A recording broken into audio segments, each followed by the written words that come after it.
sharing the live stream. Okay, so hopefully we are live at the moment. You guys know that we take a few minutes to give everybody time to log in and see us and give time for Rona and our guests to share this to the other social media channels. But guys, as you know, this is Lisa and Rona, Quilt Babble Live. Tonight we have two fabulous guests for our August episode. And it is Scott Flanagan and Patience Griffin. I will screw that up, Patience, just so you know, a million times. That is what I'm known for, is botching everyone's name. But anyway, Rona, do you have it shared? Are we good? Yep, we are good to go. I just got it. Excellent. Yay. Scott, are you Thanks. good? Yep. And Patience, are you good? I'm seeing if it's shared okay. It looks like, well, did it share? I don't know. I think it's okay. Around here on Quilt Babble Live, we roll with it. That's We what do.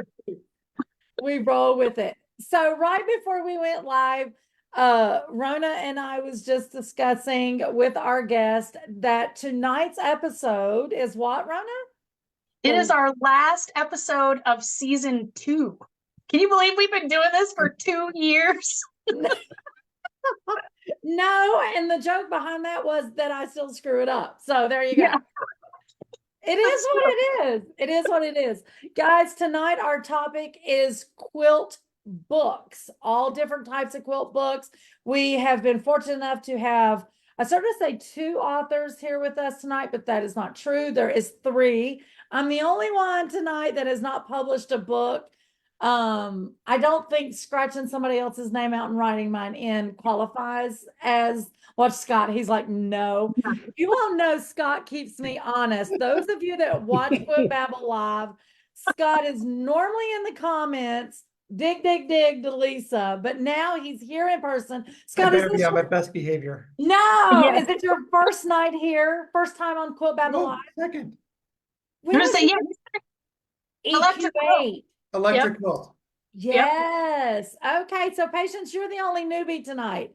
So that means maybe you'll get all the ribbing and jokesters towards you. Fair warning, fair warning.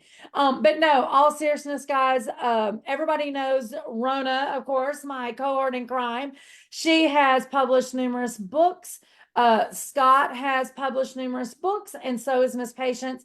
And they're all 3 very different type books, genres. Is that the right word? Somebody tell me. What's the right word we're using tonight for the different types of books? Is it genre, even though it's all quilting? I think it would be different genres because Yeah, it's definitely different. Yeah. Yeah. It maybe even categories, because isn't genre just like for literature? I don't know. I mean, I should know that. Right.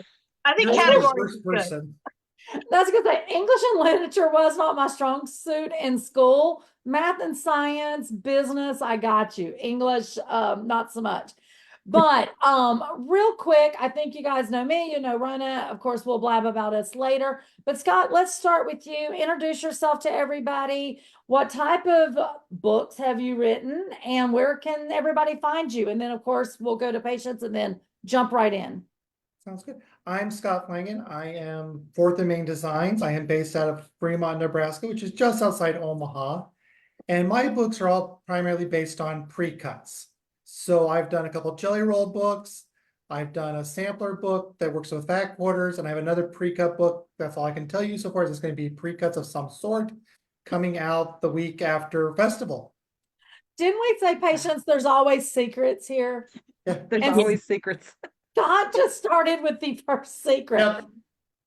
And then let's see, you can find me on Facebook on Fourth and Main Designs, and my Facebook group called Fourth and Main Fanatics, that I do a free quilt along that's coming to an end in 2 weeks. And then I have a thing for National Jelly Roll Day in September. Ooh, there you go. Like a cult following on Facebook. Dude, I have a cult following. Cool. You do. Yeah. Rochelle and I have decided it's a cult following, but in a good way, a very good way. That's good. So it's like Swifties have, or Taylor Swift has Swifties. So does Scott have Scotties? I have Fanatics. No. Yeah. Moose heads? Can we call them moose heads? No, because not everyone does the moose or knows what the moose is. Oh, that's true. That's true. Okay. I love the moose. What did you say your fans are called, Scott? They're fanatics. Fourth and Main Oh, off fanatics. of Flanagan. Yeah, that's good. Fanatics. I like it. Before we go and let Patience introduce herself, Steve, as y'all know, acts as the Wizard of Oz behind the curtain. He says Janya originates from the French word meaning kind or type. Isn't that what we're talking about, I guess? I don't know. Class. It's too much for my brain right now. Exactly. Miss Exactly. Patience, tell everybody who you are and what type of books you write and where they can find you. I write quilting fiction. I have 13 books out so far. I'm working on book 14. So I have one series that's set in Scotland. I write everything about small towns because I'm from a town of 600. And can you hear me okay now? Yep. Okay. Because I got my ears on and it's hard to tell. I sound like I'm yelling in here. So I have a series set in Scotland and a series set in Alaska. And I have fabric that goes with my two series, and I have a new line of fabric that's coming out with for the new book that's coming out. Then that's a Scotland one. And Patience, where can they find you? Website or Facebook or? They can kind of find me everywhere. You can go to my website, which is patientgriffin.com, or Amazon, Barnes and Noble, Walmart.com, Target.com. My books are kind of, So books a just know million. your name, right? Just type in your name in Google and they're going to find you. Yeah, they're going to find me. Yes, yes. Oh, Mhm. fabulous. Okay, I've got to ask. So you said fiction, and anybody who watches the show knows. Is there a good murder or mystery in your books? I have one murder mystery. So I have all my books over here, but there's this one right here of it was really fun to write. Oh my gosh, it was so much fun to write because I have a lot of friends that write mysteries and they say they can't write a book unless there's a dead body in it. And I did not understand that. And it's just great to kill people. And I'm sorry, but but it was just a lot of fun. I love it. I love it. Miss Emily Wildwood says she loves your Alaska series, by the way, in the comments. So Thank you. there you go. So our third Miss Published book publisher over here, Miss Rona. What type of books have you written, Rona? Where can they find you?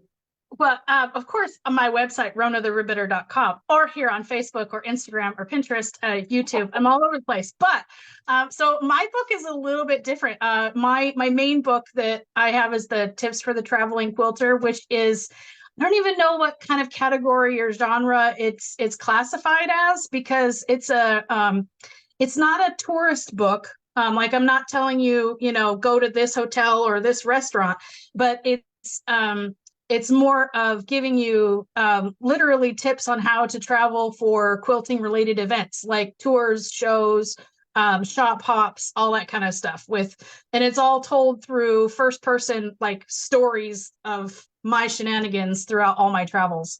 So that's my official book that I've And there written. are also sections in it for plotting and planning their own trip, or am I mixing the books up? Yeah, that's a separate book. So there's the plan, and I have three different two planner type books. One's an actual planner, and then that goes along with the tips book. And there's a journal that Steve and I did together that for like if you're going to go to shows or retreats. And then there's the bucket list challenge, which is just a fun book that I did based on a super popular blog post about challenging yourself inside your sewing room and outside your sewing room. So nice. So it sounds like I'm gonna put Scott in the Steve makes fun of me the way I say this, the tutorial, but the educational side of quilt books. And then Rona is a mixture of all things except for she has no dead people in hers. And then Patience is our fiction writer. So those of you who are watching, definitely flood questions into the comments because we've got lots of different areas to cover in books. And I'm sure one of these great people can answer it. Even if you've been thinking about writing your own book, no matter which type of quilty book it is, I'm sure one of these lovely people can tell you about how they wrote their first book. Did they self-published? Did they get it published by someone? All those little details that, yeah, I know nothing about. So, Can I ask the first one? Oh, yeah, question, yes, go ahead. I have been wanting to patience. I know we've met in person at quilt shows and talked before and stuff, but I've always wanted to ask you. So I literally started from the very first Scotland book and worked my way through. I have not read the Alaska series yet. I'm sorry, but how did you come up with the Scotland series? Because the little town and Diety, I freaking love her. And I just, did you live in Scotland? Is that how you started the series? No, I lived in a small town in Missouri. That's where I grew up on the Okay. Mississippi River. And it's interesting because uh, I just got a picture recently. A friend sent it to me from the 1800s before the dam was built in the little town that I grew up in. And it looks just like what I imagined my town in Scotland would be. I was just like, oh my goodness, because it's Wow. taken from the river. Anyway, uh, but no, I I love Scotland. My heritage is Scottish, and I hear bagpipes all the time, whether they're Awesome. here or not, right?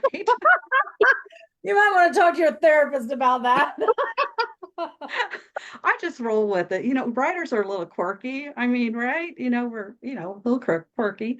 Anyway, but that's how I came up with the Scotland thing. And it was one of the first things that my editor, we had like a dating phone call before. I'm with Penguin Random House. And so before they actually signed on the dotted line, she wanted to talk to me, and she was just like, did you do this for marketing reasons? And I was like, no, I'm just writing about things I love. I love Scotland, love quilting, and quilting are quilters are my people. And once you find Right. your people, you want to be with them all the time, right? So Yep. so I write 100%. about them and they're in my head.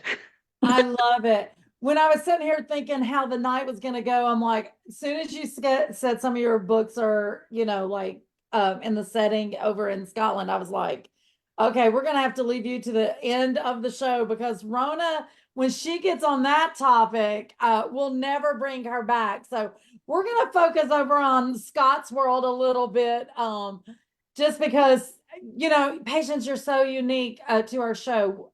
We've had pattern designers, fabric designers, though I heard you say you did your fabric design. We didn't mention earlier, Scott also has designed numerous collections of fabric, and I'm pretty sure there's a secret in there right now about fabric collection. But anyway, we haven't had someone that has wrote fiction, so we're super excited about that. A couple books I wanted to kind of talk about, and like I said, this flies over into Scott's world a little bit. So when we're buying quilt books, and we've talked about all the different kinds, I would love to hear in the comments, what is your go-to book? And maybe I'm just the only weird one, but I have a lot of instructional quilt books that I have absolutely, maybe have never made anything out of the book, but they are my calming source. If it's late at night and I don't feel like really paying attention to TV or whatever, I will grab a stack of my books and I'll go pile in my bed and I'm just flipping through, and I just love them. So it doesn't matter how old they are, new, old, or indifferent, but in my different books, depending on my mood, will determine what books I pull. So I thought it was really cool tonight. I don't know what year this book is, so nobody laugh. This is one of my go-to pull out when I want to feel good. It's called A Quilter's Christmas. If I had to guess, this is probably the 80s. It looks very 80s or early 90s. maybe. But the reason I pulled this one, it's hardback. I love a good hardback book. And then because it's all things Christmas, what doesn't feel good about making Christmas quilts, Christmas projects? And even though it's old and outdated, it just gives you the warm and fuzzies. And then of course it might inspire you to make something else. So I'm curious out there if anyone has old books that they hold to. And I will tell you, if you go looking at how some of these patterns was made from back then, you're just kind of like, oh, it's so much easier now in life. But there is books. The reason I did pull this one also is maybe you buy a quilty book because it's themed for a holiday, Halloween, whatever. I did pull one, Scott, that you were talking about pre-cuts. I think Yep. those are some of my hottest seller books, especially yours in particular, the Jelly Roll. I don't know if you have one in your hand. That No, one? flip to the other one. That one. The So Scott, say all something season. so I can see it. Oh, okay. Jelly Roll quilts for all seasons. Yeah. Yeah, So it's one for every month of the year. that one is very, very popular in the shop right now. Is that your latest one? That's the most recent book, yes. That's what I thought. So holidays has, thumbs up on that one because there's some holiday themed quilts, but also because it is pre-cut. So I did pull this one. This is one of my latest books I got. This was gifted to me by a dear cherished friend for my birthday. And she knew that I was in love with Rainbow Spice, one of the Moda collections. And this is all about pre-cuts as well. And it's a really cool color methods. So once again, this will be a book, whether I do or do not make anything out of it, I will flip through Just this makes book. you happy to look at it. It does. And it talks about color. You can never get too much color. And then another book, if you get outside of the instructional books, this is probably more of a magazine, Quilt Folk. So what do you classify that as? Because I just had a discussion with a friend on this because it's kind of a magazine, but it's quarterly. And it's They call it a magazine. they call it I a think magazine. They magazine. call it a magazine. Okay. Yeah. Yeah, I think I have every one they've ever done. Don't ask me how many I've read, You've looked at all of them. but Well, ask me. see, I think theirs are more along the style of mine, kind of, where they're real life and they're interviews of actual designers and all of that, and quilty people, art quilters, all that kind of stuff, state by state. So yeah, So I think they would, nonfiction. yeah, definitely Nonfiction. nonfiction. But Yeah. Rona, that was exactly why I left. I only pulled 3 books. This was the third, and that's why I left this one to the end because this to me is a Rona traveling quilter book. Because you meet all these cool people, Rona. Every time I talk to you where you've been somewhere, you're like, oh my God, Lisa, you got to meet such and such. They're fabulous. And yes, definitely. But I have read some of the beginning magazines and then life got really busy, i.e. COVID was over and we had to go back to real world. So I haven't read as many, but I will tell you, when you do read them, I'm buying them and saving them for my retirement. This is going to be my retirement reading, because that's how fabulous it is. But Rona's right; it's by state, and this one is actually Colorado. Woohoo. There's Ooh, such a cool. glare, but they're fabulous, and so there's so many different types of quilty books. Is really the point of this conversation, and where does everyone decide what you're picking up? Patience, I think your books, what great gifts for a quilty friend. If you know they've got all the fabric in the world and they have a million educational quilt books, why not a good murder quilt book? Well, I only have one murder. I mean, the rest of mine are a women's fiction, romance of I'm pushing mixture. murder Patience. I'm And pushing for you to do another murder. well, and so all of my books are an audiobook, and the person that she's an actress that is the narrator, and she just went nuts over the murder one because she's just like, oh, Patience, this is all you should do. But my big fan base is like, Yeah. that was fun, but let's get back to Well, what you normally I will write.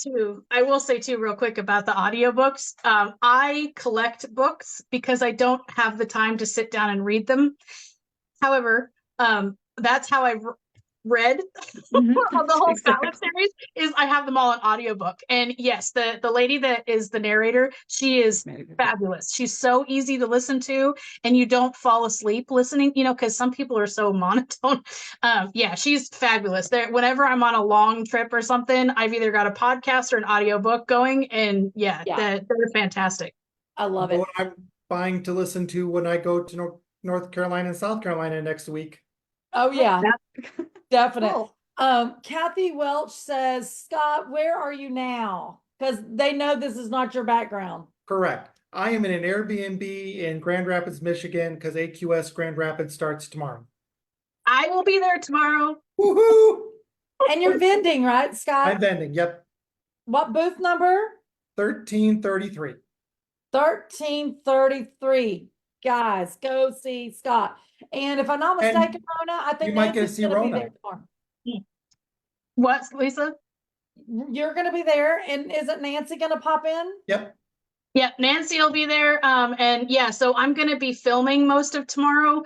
But I think I will be going live with Rochelle on Instagram at some point. We haven't decided a time yet, but and then Thursday I will also be doing a live from the show because we're I want to do that whole puzzle piece thing that you guys are doing.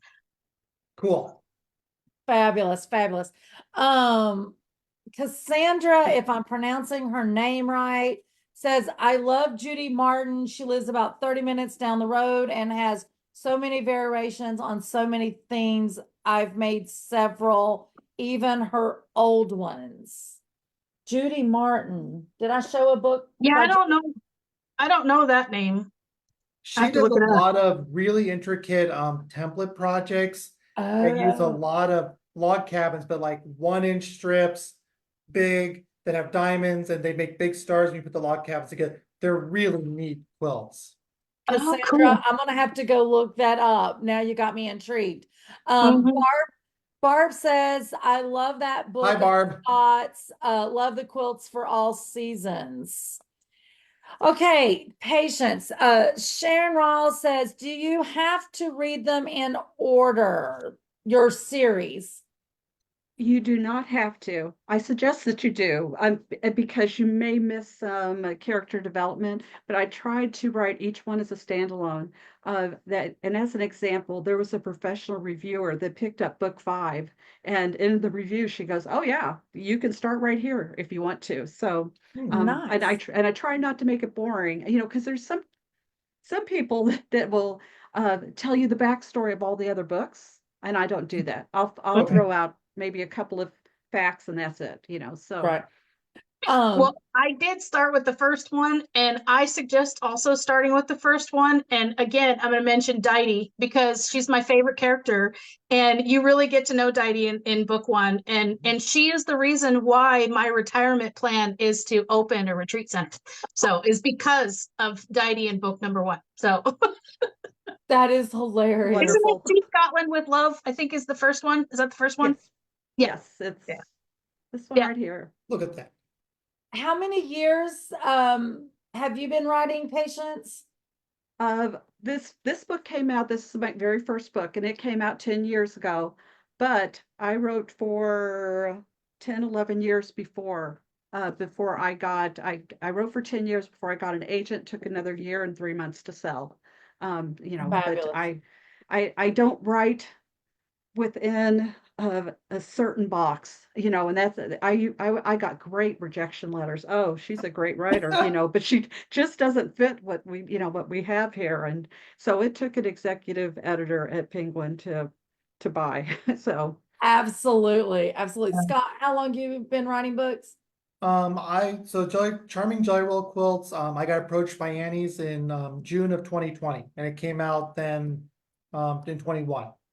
Okay, that's Wow. shocking because you've got like numerous books, and that's only Yeah. like a few yeah, years. wow. Yeah, so Charming Jelly Roll Quilts was really just a popular seller right off the bat.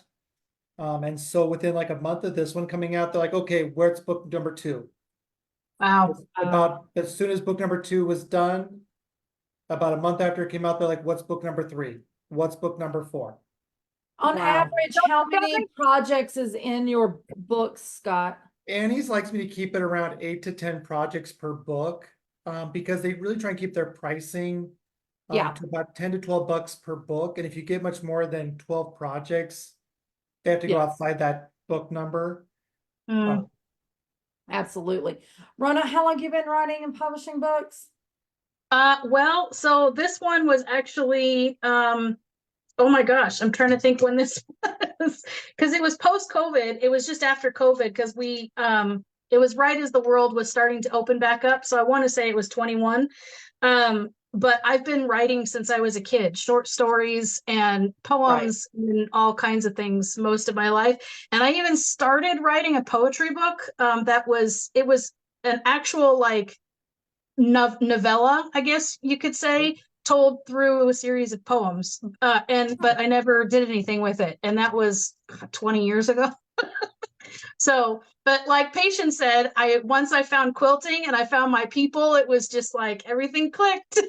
Absolutely. Absolutely. Steve says when we were asking what is some of your favorite quilty books that you pick up and do, he said he loves Jen Kingwell's Quilt Recipes book because it's just a great coffee table book for sure. He said, I love the look and the feel of some of the books, and this is a look and feel book. It is really nice. It's a hardback book, and yeah, it's one of my favorites too. Thanks for mentioning that, Steve, because I did forget there is quilty books out there that also has recipes in it. We know that Quilters like to cook and eat. exactly, but we know They do. that the queen of stripology, she does all the mixology books. So she's got your Right. little cocktails right there with your quilt patterns. But yeah, the Jen Kingwell to have those nice little food recipes with your quilt patterns is fabulous. That's a good one. Patience, Teresa Justice said she probably chimed in just a little bit late. So I think the second part of this you already answered, but we'll do it again. But Teresa Justice wants to know, were you a quilter before you started writing, and what inspired you to write books that included quilting? Yes, I was a quilter. So I've always been a seamstress. My grandmother was a professional seamstress. And so she had me sitting at the sewing machine very, very young. When I went to kindergarten, I made my jumper. And so, but I didn't get into quilting until I was mid 30s, I guess. And and boy, once I did, it was like I don't want to sew any more clothes. I don't want to sew anything else but quilt. I was just addicted, and the passion of it. Oh my gosh, I was crazy. And so I would talk about just sit there and look through the magazines, and I read every ad in the back of the magazines too. I mean, it's like, yeah. Anyway, That's so yes, and so what was the other part of the question? Was there another part? it was basically really whether you quilted, and was that part of what inspired you to write the books to include quilting, because you actually Well, was a quilter. part of that how I really got into writing was I was an engineer, and I commuted 3.5 hours a day, and I was listening to a lot of books, and I always knew I was going to write a book, but it was going to be nonfiction. So I get up every morning, and I'm kind of surprised. It's like I write fiction. I just it's just it just shocks me. That is So fabulous. yeah. Susan Baker says hi to Scott in comments. So earlier, Patience, you mentioned fabric design. Is the fabric in the quilt behind you? Is that one of your collections? Yes, it is. That was my first collection. That was with Banya Boutiques. I'm with Riley Blake now. Can I show my box right now? You Yeah. Yes. absolutely can. We Okay. love The show and box. tell Okay. here. Okay, so let's see if I can scoot back far enough. So this is a box that's quilt shops can order it right now. And so I have a download on my homepage of my website at patientgriffin.com that people can download it, to their phone or something, and show their quilt shop. Anyway, so it's going to have the kit for the quilt in it, and it's going to have a signed copy of The Scotland with Love. It's going to have a bookmark. It's going to have a postcard that has a list of all my books in order on it. Really cute one, because it's got sheep and really cute things on it. Anyway, so I'm just super excited about this. And I was just thrilled when they sent me, the sample box, and it's magnetic and everything. Anyway, I'm just How in love big's the with it. quilt, Patience? It is 66 by 66. And Okay. so this is not my fabric line that's coming out. This is just one of the basic basic, lines, yeah, okay. that Riley Blake has. So yeah, and it's a boutique. Of We course. love boxes around here. Rona got us all in love with a box. Do you have one I of love your boxes to show, Rona, since we're playing show and tell on boxes? We're glad she put her pants on earlier. She said she started not put her pants on. And I said, you never know if you got to get up while you're on Zoom. Put That your is pants on. exactly That is exactly why I put pants on. Yes. Yeah, so this was my the Stonehenge box. Yeah, but yours, so this is cardboard. It's the heavy duty cardboard box. But yours was the that one is like kind of like the ones they have at Joann Fabrics, right? With the more hard box with the magnetic Yeah, opening. it's very hard, and yeah, it has the magnetic opening. So Yeah, Yeah. it's like press board or something. I don't know what I it is. can't even Yeah, think the real name of it, but yeah, definitely. I just Scott, keep where's touching your it. box? I don't have a box. Well, Scott needs a box. They can't keep you in a box, Nope. Scott. I love it. So Jason, Jason K. cannot- what's his name? Krajewski. Jason, yeah. Yes. Anyway, he says hi to Scott and Rona. I wasn't even going to attempt to pronounce that last name. So Sharon Riles says, patience has inspired me to get back to writing my book. Sharon is one of my friends, so now I didn't even know that she used to write. So I'm going to have to see if she's going to have a dead person in her book. Susan Baker says, Scott, your last book was so great. Not sure how you're going to that. Probably gonna have to top that. Oh, your next book. Can you give any hints, basically? It uses pre-cuts. That I can't is say which pre-cut. It's got 9 15? projects. 9, okay. I think the smallest project is like 50 by 60, and the largest is 100 square. All right. wow. And that's expected in late October, early November? Yeah, it comes like the week after festival. Of course it I'm like, comes. really, you can't come out the week of market? Yeah. Of course. No help for you. No help for you. No. Patience. So with your books, if quilt shop owners wanted to have your books in their store, can they get those wholesale off of you? Do they need to go through the publisher, or is that a possibility? So Checker has my books. I also have, so this is it's kind of a strange situation. I cannot sell the books that come directly from Penguin. So I have to get them from somebody else. So I actually buy books from Checker, and so I'll just show you. So That is here. funny. So yeah, they have all these rules when you sign to get a book, and it's just very interesting that I cannot buy my books directly.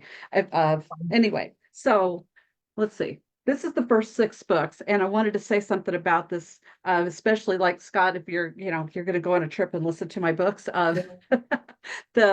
The first 6 books are for mature audiences only. There's a little bit of steam in these, so just have to brace yourself.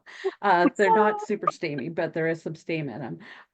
Anyway, so Checker, of course, has this first 6 books, but then the next 3 books in the Scotland series, which I'll hold those 3 up.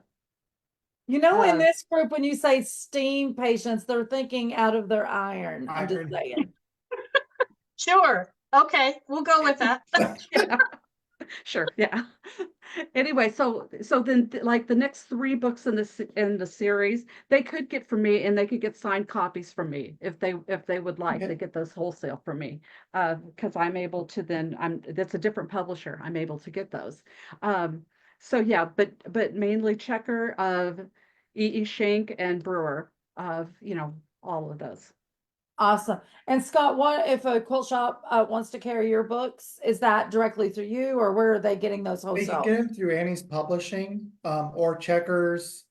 I recommend Annie's Publishing because it just eliminates a middle person. Right. And then I carry a small set to wholesale to shops, but I don't carry many. I pretty much just keep enough to do shows Yeah. because Yeah. books are expensive and heavy to haul around. And when I'm gone, like next year, I'm gone 40 weeks of the year. I'm not home to ship. Yeah. What? Absolutely. Yeah, I know. 40 weeks? I'm gone for like 40 weeks next year doing shows and teaching and vending and Yeah, he's Wow. going to be traveling more than me next year, which is crazy. yeah, That but you're is going to crazy. Scotland. I'm not going Yeah. to Scotland. That is true. Really? I'm going to Ireland and Scotland next year. And Oh, Norway. so do you want to meet up? We were going to try to do this last year, remember? I'm going to Oh, be yeah, there in that's right. That's 2025. right. Yeah, because you have a tour to Scotland next year too, don't you? Yes, it's going to be in September, so people could Okay, but contact me about that. when in September? What's the dates? Uh, I bel I believe it's the 4th through the 15th or something. Is this the same time as yours, Rona? Those Is are it the exact really? dates of my tour. Yeah, so that's pretty funny. We'll have to see if we could like hook up and maybe our groups can get together or something. That'd be fun. That'd be great. This is hilarious. So Rona, where can quilt shops, if they want to carry your books, where can they get your books wholesale? Me, myself, and I. All right. Because I self-publish my books, so and I do that for a myriad of reasons. But mostly it's I want to control what they look like is how that boils down to. But yeah, I have wholesale and everything for all the books that I have. Absolute, absolute. Patience, I was joking you about the murder. So I don't know who wrote it, but I want to say at our guild, this was before COVID. We have a little guild library that has all different types of, like Scott's types books, but they also have fiction. And there was some books there, and one of the fiction books was about murder, this lady that murdered another lady just so her quilt wouldn't go in the quilt show or something. Yes, it was like it was scandalous of how, this little backstabbing stuff was going on just over the blue ribbon. I cannot remember the author. I can't even remember much about it, but I was like so taken back because I didn't know there was quilty fiction books. And then when I found out, because one of the girls said, Lisa, you would like it. Someone dies in it. And I was like, absolutely. I'm But with yeah, you, I thought that Lisa. was funny. What, Scott? I'm with you. I need a good murder. Yeah, I need somebody to die. See, So I feel like somebody should take that because I was always like obsessed with the whole quilt police thing. I always thought that would be a great Oh, storyline. Just take like the quilting police like down that road, you know? Yeah, that'd be fun. that would be fabulous. Maybe you just gave Patience a new thing to inspire to create another series or something there. Actually, Rona, you could write that series, and then I think there ought to be a murder mystery where somebody kills the quilt police, right? Oh That's Because my who needs God. to die in it. Yes, the quilt police for sure. Because there's always books and movies where the food critic ends up dead because they Right. don't want the bad review to be published. So Oh, yeah, that's a absolutely. good, yeah, that's a good one. Yeah, that's a good Absolutely. storyline. So a couple years ago, Jenny Doan with Missouri Star Quilt, they do the Christmas boxes, right? And I think that's where the book come from, or maybe somebody just bought it for me because they know I love dead people. But anyway, somebody gifted me the Jenny Doan had a murder mystery out called Red Work something. Don't you get it? Red Work. Mhm. Fabulous. I'm like, I already love me some Jenny Doan, but now that she's writing a murder mystery, like, please, I'm all about it. I'm all about it. So, Scott, since you typically write about pre-cuts and that type of stuff, what is your favorite quilt book when you're not looking at a Scott Flanagan book? Like, what's your go-to? my go-to book in the quilting type area is reference books. Books on different block designs, different settings for blocks. Inspiration because I can look at the blocks, the settings, like, oh, I can see this quilt going into that. Yeah, I have a lot of So references. if I'm going to go buy like one of my favorite books, I wrote a whole lecture based on actually the book was by AQS. It was called Threadwork Unraveled. And it was a deep dive into how threads are made, how needles are made, how tension works, and how they work together. And I read like the thing cover to cover. It is sticky noted up, highlighted. Now Like you're like a little geeking out right yeah. now. I just actually gave the lecture in Manhattan, Kansas last week based off that book and a couple other reference books that I've compiled together. Nice. I need to hear that Wow. lecture. So, Yeah. patient, if you're not reading or writing one of your books, who is a quilty writer? Stick with novels if possible that you has inspired you or you've read or you liked. Well, okay, so Arlene Satchitano, she's a murder mystery writer, and she's a very good friend. So I used to be in a booth with with Arlene and Marie Bostwick and I. We signed together for many years until the bookseller retired. And so I would suggest her book. So she has quilting novels, and then she's like started a murder mystery with knitting also. So she's a Oh, very amazing knitter also. So yes, I would fun. recommend her. Fun. Rona, if you're not doing Rona stuff, what's a book in the quilting world that you like to pick up? You want to make a guess? You're probably going to say cave, something cave. Yes, I collect K Facet books. I knew. Okay, I so knew. I am a huge K Facet fan. I think that goes without saying. But I love his fabrics, but I collect his books specifically because I love the photographs in them. Yes. It's like a coffee table book because all of the Mhm. patterns that Liza puts together is very I mean they're I don't want to say simple, but they're basic type blocks that are put together. And so I don't purchase them necessarily for the patterns, but the photographs, they're full page photographs, gorgeous in all different locations all over the UK or wherever the actual book, because the books are set in different places around Right. the world, which of course, again appeals to my travel sense. So yes, I collect K Facet books. I love it. I love it. Jason says, how come I have never heard that lecture, Scott? Big old question mark. That's a good question, Jason, because I taught that for 10 years at Country Traditions and you worked Ooh, there for part of the time. So ooh, I ooh. taught about once or twice a year at the store. Jason was off on those days. He was reading one of Patient's books. He was getting the steam part. So I do need to tell you a book story though, that is kind of fun. Okay. Okay. My grandmother taught me to quilt, picked up Eleanor Burns' Quilt in a Day Log Cabin in 1991-ish on a family reunion. Wow. And she decided that for wedding gifts and graduations, you got a log cabin quilt in a day based on the book. Okay. My grandma was cheap. And Eleanor Burns gave too much yardage in her figuring. So throughout the entire book, my grandma went through and refigured all the yardage for bare minimums. No Wow. extra. The book has been signed by Eleanor Burns. Oh my gosh. Oh, wow. And she got the Before or biggest after the kick out note? of flipping through it. I mean, the book is the book is in pieces and parts. It's so well loved. But yeah, all the yardage is refigured. So it's like if you need 5 inches, that's what she'd buy is 5 inches. Oh my gosh. I love it. But I'm Wow. like Rona, did Eleanor sign it before or after the redo of your Oh, grandmother? it was after. Grandma had passed away 4 or 5 years prior to me ever seeing Elder Burns To and get getting her. Wow. his signature. Oh my gosh, what a treasured piece. Oh my So now gosh. every time I see her, I try, if I'm gonna see her or there's a chance I can see her, I try and get her to re-sign it. So I think it's been signed actually twice now. Oh, I love it. I love it. Neat. It's funny you mentioned Eleanor Burns because when I was grabbing a couple books for tonight, I started to grab, I have lots of Eleanor Burns. Because where we were raised in the mountains, you barely had, you had to put the antennas just right to bring something in.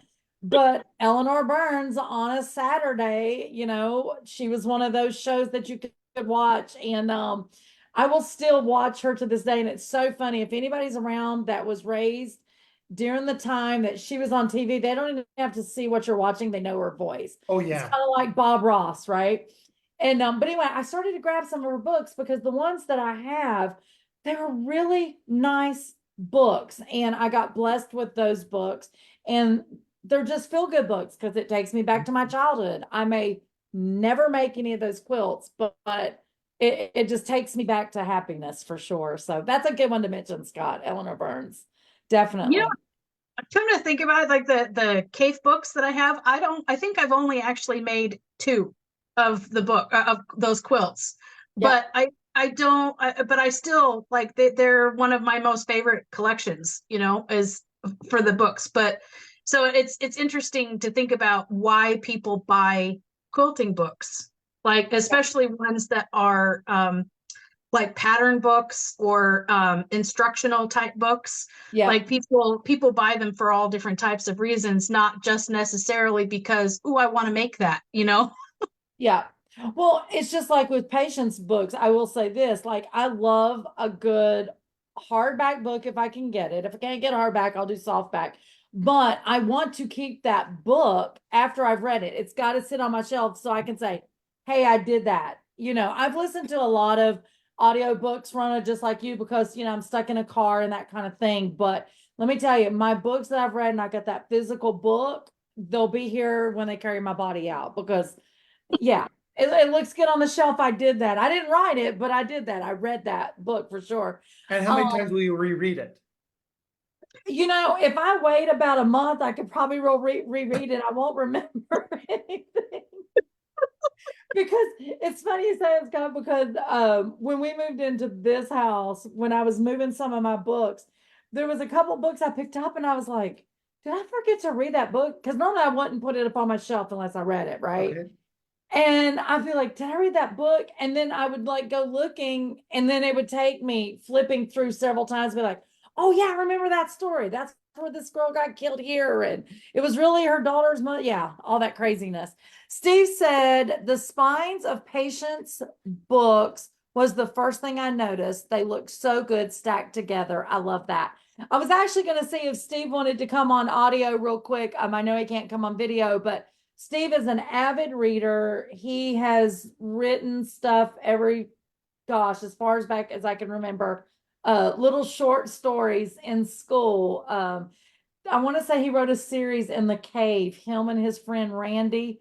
And I want to say his friend Birdie was her name, but maybe he'll come on and he has a question for Scott, Rona, or Patience, because he loves all things books for sure. Well, I was just going to say real quickly that you were talking about why people buy quilting books.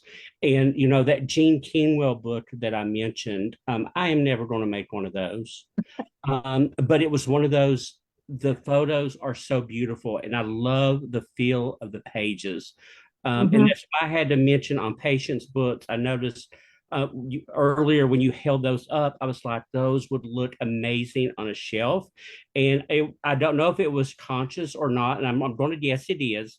The colors that you use on the spines of those books would look beautiful in a quilting room. Now hold them up Just again. being Now on I'm curious. display. Okay, so I'm just going to hold up the first six, and while I do, just to let you know, it's just the first six that are steamy, not iron I'm- steamy. I'm Anybody can just read the rest of them. harassing you about steamy. So yeah, and so these, this is all done by the art people at Penguin Random House. They pick the colors, and the colors are beautiful. I'm just saying, I just, I like. Look, I just love this blue on this one, but they do look really nice together.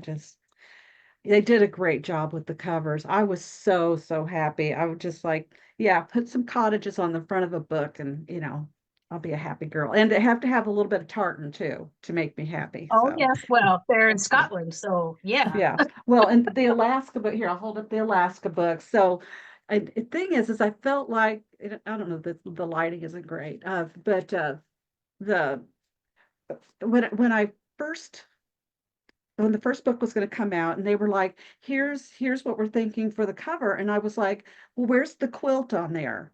And because this is a book about quilting, right? Or about quilters. And so there's a little tiny bench here, and it's about 2 millimeters, and she goes, the quilt's on that, and if you blow it up really big you can see the quilt. And so I begged them to put a quilt block on the back, and they did do that. And so then when the Alaska books came out, they had learned something, a little bit about, and they did a quilt up in the corners of each book, so that they're all together. But yeah, I mean, we have to educate people, that if somebody sees a quilt block, or for me, tartan too, I'm just like, a dog seeing a squirrel, I'm like, oh, I mean, automatically we'll go to it, right? I mean, some of the quilting books have beautiful stuff. Oh, yeah, this was an anthology, and so it has a beautiful quilt on the front. This is I did a short story for this. But that one they knew. Then that was a different publisher too, that they knew. Splash a big quilt on the front. So How long Bob, does it? Oh, go ahead, Steve. I was just going to say one other thing I did want to mention, and I'm drawn to the visual aspects of book covers and book spines and those type of things. But I did want to mention one other type quilting book that hasn't come up yet. And it's one of my favorite books, and it is children's books. And I love the one called The Little Ghost Who Was a Quilt. Yes. I bought that last year. I still have it sitting here beside my bed. So anyway, just one other genre of books that you know, quilters may enjoy. mhm. I bought that same book for my granddaughter, and I still want to make the quilt for her. Oh Yes. yes. I think every show I've been at for the last couple years in our at least local quilt shows has at least one or two quilts based off of that book. Yes. Absolutely. Yeah. Yeah. Question for you, Patience, on your book covers. Once you give your draft and your book to the publisher, how much say do you really get in the cover? Besides, I know you're saying you push for a quilt. Do you get much say in the cover, or pretty much? It's like once I hand off my draft of the book, I don't see what it looks like photography, book cover, anything until it shows up on my doorstep. Oh wow. Well, okay, so I'm lucky then. I mean, because they they show me things, but I don't get to really change anything, right? Okay. I mean, right, I ask, but they don't. And especially for the Alaska books, they sent me, I don't know, 20 different uh theme sort of things of way to go. And I didn't want to do any of them, and so my editor and we decided on, finally just decided on something, and then the editor in chief came in and said, this is what we're going with, and I'm talking about this book, and this is a real book of my heart, right? And I've had a lot of my people that that have read me that'll be like, that story doesn't exactly match the cover, you know. But it's a beautiful cover. I mean, a little dog is adorable, Yes. and but they had something in mind, and Right. this is categorized as a clean and wholesome series, and they had they wanted certain elements to be in it, and so I don't have a choice, Okay. on Yeah. those things. So it's kind of like mine. Once I give it to the publisher, it's Right. Yeah, but I do get to see this, and they, I mean, okay. and yeah, sometimes like when they first with the first book, they actually sent me a pencil drawing. And so they have an artist that did the first 6 books, and she's amazing. She's done a lot of covers, and so that was neat to see it done out in pencil. But after that, it's, it was already fully formed, and because they had decided on a theme. This is what Right. this series is going to Okay. be. Scott, so when you're doing your type of book Yep. with your 9 patterns, are you also, and I think I know the answer to this, but for those that may want to do something like this that don't know, are you making the 9 projects and sending that with the patterns over, or do they have people that make the projects? I do everything start to finish. So I'm from design concept to finished quilt, quilted, bound, sorta, rough draft of the pattern to the publisher. And that's in my hand. Once I hand them the rough draft and the quilts, then that's when I'm done. I could hire a friend. If I wanted to hire someone to make the quilts, that would come out of Right. I'd have to pay for that. Your business expense. Correct. From the time for your scenario, I know everyone is different. From the time that you're handing over these X amount of projects for this particular book, how long is it taking it to actually hit the shelves? So the quilts were due beginning of July is when I had the quilts due and the rough drafts. And the book will hit stores mid-November, beginning of December, And you were contracted for the book theme last September. last September. So about a year, basically. Correct. Now, this book here that we're coming out with soon, I was a little late getting my proposals in for projects, and then they were really slow on decide what they wanted because I had gone one way, I thought we were good, and then all of a sudden it took a left-hand turn. Right. And so we had to regroup, rethink. So things got pushed back by about 2.5 months from where it should have been. And patients from what is your turnaround time basically from once the concept is, yes, this is where we're going, your writing process to actually hitting the stands? So the Average. so yeah, and it's changed over time. My first contract with them, they wanted a book every 6 months, and I tell you, I shook for 2 weeks when I got my first contract, and I called my agent. I was like, I don't know if I could do this. She's like, you got to. So I was like, okay, and Wow. by the time I got to book 5, I ran into the editor-in-chief at a cocktail party, and she was telling me how much she loved my books, and she told me that the publisher that she just thought my books were all about heart, and I was like, but heart takes time, and so now I get a year between books. That's fabulous.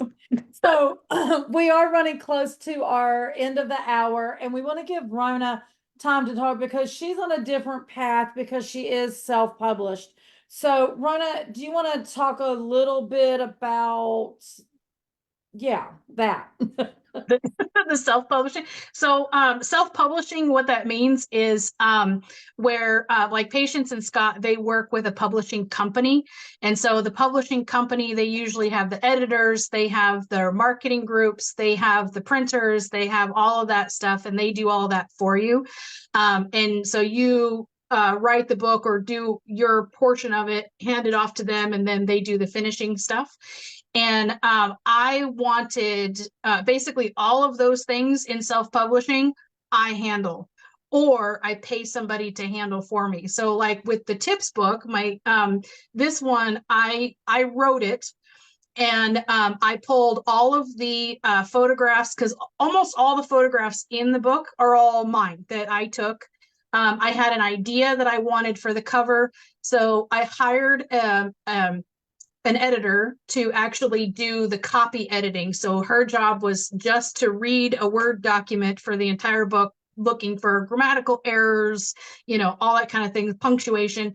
And then I hired a layout editor, and she was the one that did all the designing for the inside of the book, like where the photos go, how the words are going to be lined up, all that kind of stuff.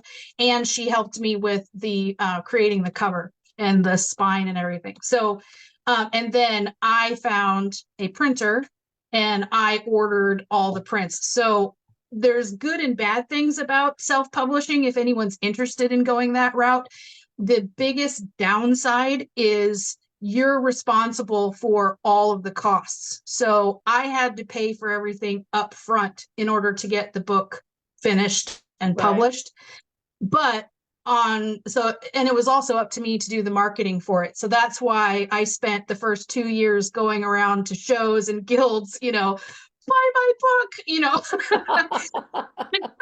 get the, recoup some of that cost.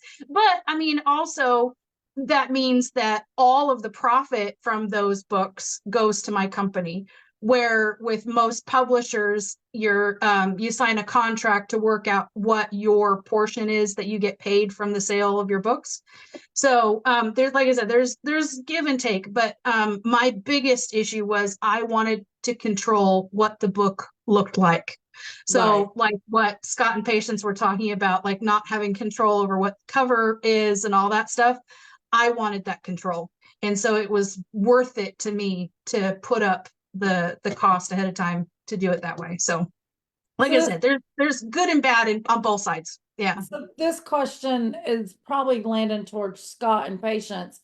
If you were to self-publish, can you go to be published? Or if you've been published, can you also do some self-publishing? Or would someone not do both sides of the fence? I have 3 of my books that are self-published. Okay. Yeah, and so they don't care. I mean, they've yeah, they just It's not a conflict of interest. No, no, it's not. Publish- Not in this day and age. It really isn't Yeah. because, and what's interesting is that, sometimes publishers, they they're out looking for, who's going to be the next talent, and they'll come across a self-published book and then they're going to pick them up. I mean, this has happened to many of my friends. So yeah, I mean, so yeah, so I had the 6 books with Penguin, and then my editor, it's called Being Orphaned. It's kind of, she had a major medical issue and she was out for a long, long time. And so I self-published during that time, and then I came back, and I'm still writing in the Alaska. Sorry, I'm still writing the Scotland series, and I'm self-publishing those.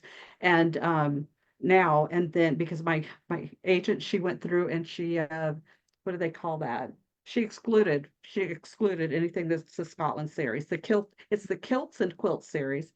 And then I came back and I did the Alaska books for Penguin Random House. So Gotcha. yeah, they don't care. So yeah, Scott, answer about, is it okay in the the I can do textbooks? whatever I want. I'm only contracted for whatever the book is, for that. I can do whatever I Okay. want beyond that. Now, this book here, my royalties just ran out. Yeah. My 3-year royalty period just ran out last month. Oh, so you can self-publish this. Well, I could, or I can just keep buying the book from them when I go to shows, Okay, Mhm. yeah. and I can sell it myself and make that money. I just don't get the royalty check from them on what they sell. Oh, okay, really? Okay, but Correct. could you just like redo the cover and then go ahead and self-publish because that royalty time's run out? I would have to go through and reformat a whole new book because I don't Okay. have rights to this. And Right. Yeah. Okay. Yeah, I've known several, I've known a few different authors that are on, like Scott, on the more technical side of the quilting books, like pattern books, that sort of thing, and technique. And they've done both, where they've done both with a publisher and self-publishing.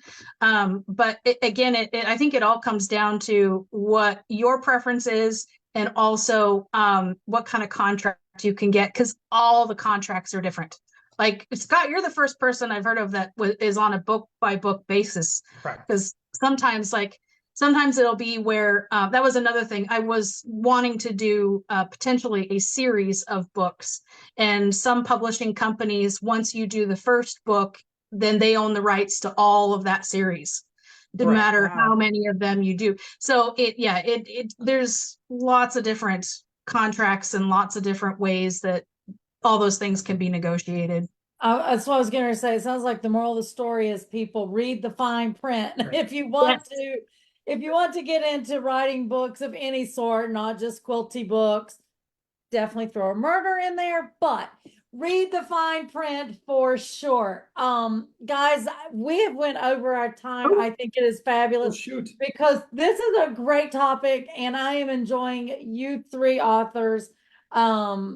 Just it's amazing. And I know Steve's probably enjoying as well. I see Steve has his mic off. I'm gonna let him speak if he needs to before we all do our closeout. Because typically he don't turn his mic on. Steve, did you Oh, well, we're getting lots of hearts and likes on Facebook. Just want to let you Go know ahead. that. Yay. But I also wanted to ask Lisa, because she knows I'm going to call her out on this. So what's the deal with Wonder Woman back there before we go? Well, we know because between you and Scott, y'all get on me because my wall's not painted yet. And so tonight I thought I would be funny and hang something up. I was going to hang a quilt and hide the whole wall. And then I thought, no, I'm going to put Wonder Woman because she's got special powers and maybe she'll do my room for me. Patience, just so you know, I'm in the middle of redoing my sewing room / office, and in the middle means I have basically deconstructed, but nothing has happened since then because I've been crazy busy. Scott's been dogging me because I've known about a retreat that Scott's doing in our shop at SewEndipitous in September. What's the date, Scott? I don't know. Like we got 3 20 weeks? days. Like 20 June, days? we got 10 days till the end of the month. And then I'm to your house, I'm your place the 11th through the 14th. There you go. It is called the Soda Light Cabins. Yep. It is a quilt retreat that Mr. Scott's going to be doing in our shop. I will say for those of you that are local or maybe want to travel to Serendipitous here in Rock Hill, we only have about a handful of seats left. So you definitely want to sign up for that. There's more information on SewEndipitous.com underneath the events tab. And then, yeah, we just finished Handy Quilter event at the shop. There's always something going on, and we're getting ready to start September 1 through October 31st, All Carolina Shop Op. And I'm sure there's tons of stuff. So that's what's going on with me at SewEndipitous. Patience, tell everybody again where you're located and where they can find you and all that good stuff before we go. They can find me at patientgriffin.com. Sign up for my newsletter. Always got fun things going on. I've given away 10 quilts so far. Oh, I've been fabulous. too busy to do that lately. And this is like the new thing that just happened. This is at hardback, and it's the first of Alaska book that is library bound and it's large print. And so people tell your libraries to order this. You can also order it from Amazon too. It's I don't know, it's like $40. I mean, but it's for it, you know, it's meant for libraries. So all the Alaska books will be in large print. So that was my big news this week. Pretty excited. Large about book and hardback. You got me right. is that what I said? Large book, large print. Sorry. Large No, print. large. I print. probably said it wrong. I knew what you meant. Large print, Okay. little blind eyes. But I love a good hardback book for sure. Okay, Mr. Scott, what's going on in your world? Where you headed? Where you coming from? And where can they find you? So you can find me at fourthandmaindesigns.com, Fourth and Main Designs on Facebook. Currently this week I'll be at AQS Grand Rapids. Then I'm home for a couple of days.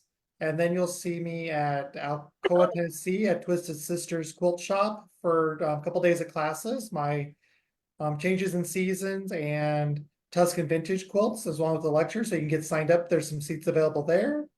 And then I'll be to Lisa's place at SewEndipitous, then Wilmington, North Carolina, then Denver, Colorado, and finally home October 1st.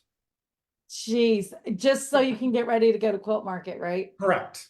Will Are you you be gonna there? be are you gonna be at Quilt Festival, Scott? I'll or be at just Market and Festival both. Okay, because I'll be at both too, so I'll see you there. Awesome. Great. And I've got something for Max. So You guys think for Max? I do. Max did not come on the trip. Max is getting a little old. So Okay, Max yeah. stayed back at Fremont with the rest of the stuffed animals. Because he's over 40 years old for a moose. Oh, I understand that, but I'll see you then though. Okay, I was sounds gonna great. package it up, but I've got something for him. Cool. that is hilarious. Okay, Miss Rona, close us out. Where you been? Where you going? What's happening? Well, I've actually been home, which is amazing for me. But I leave tomorrow because I'm also headed up. I think we mentioned earlier, headed up to Grand Rapids for the show.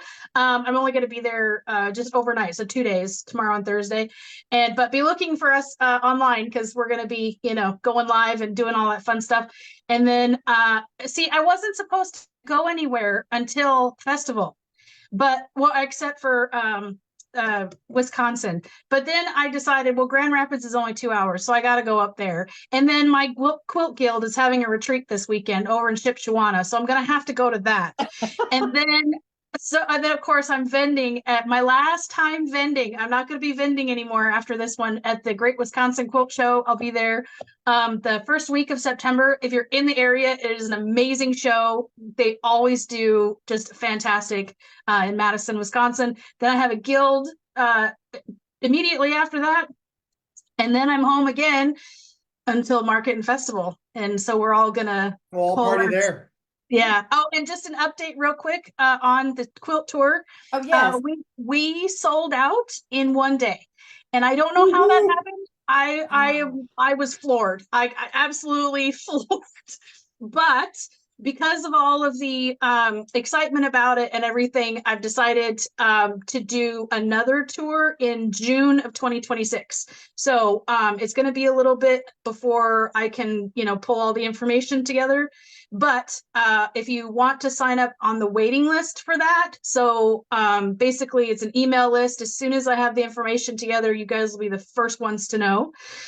You can email me or message me or whatever and let me know that you want to be added to the 2026 list. And what's your website address again, Rona? RonaTheRibbiter.com. Absolutely. And that remind me, Patience, did you say you have a tour that you're booking for? Yes, it's for September of 2025. And Where are they it's going? we're just going to be in Scotland. I just say just Scotland, but goodness, there's always something new to do there. Yeah. And yeah, so I've done this tour many times, and we always go to new places, and so it's with Celtic Quilt Journeys. So I'm the guest host is what I am. So yeah, it's Nice. wonderful. Can I Yeah, get more you're gonna have to information? send me. Oh, yeah, as I say, you need to send me the itinerary, so we'll see if any of our paths will cross. Oh, absolutely. Is the information about that on your website, Patience? I'd say yes. I believe I just updated my website. I can't remember, but I think I put the new itinerary there. Anyway, yes, it should be otherwise just email me at patience@patiencegriffin.com. I love it. Guys, thank you so much for tuning in tonight. We are sorry that we went over our time frame, but as Rona said at the beginning of this is our last episode for season 2 of Quilt Babble Live with Lisa and Rona. So next month in September will be our first episode of season 3. We're gonna make it fabulous. We don't know what that fabulous is yet, but we're gonna make it fabulous. That is it for tonight, guys. We appreciate you so much. And wave us out while I disconnect us, guys. Keep waving.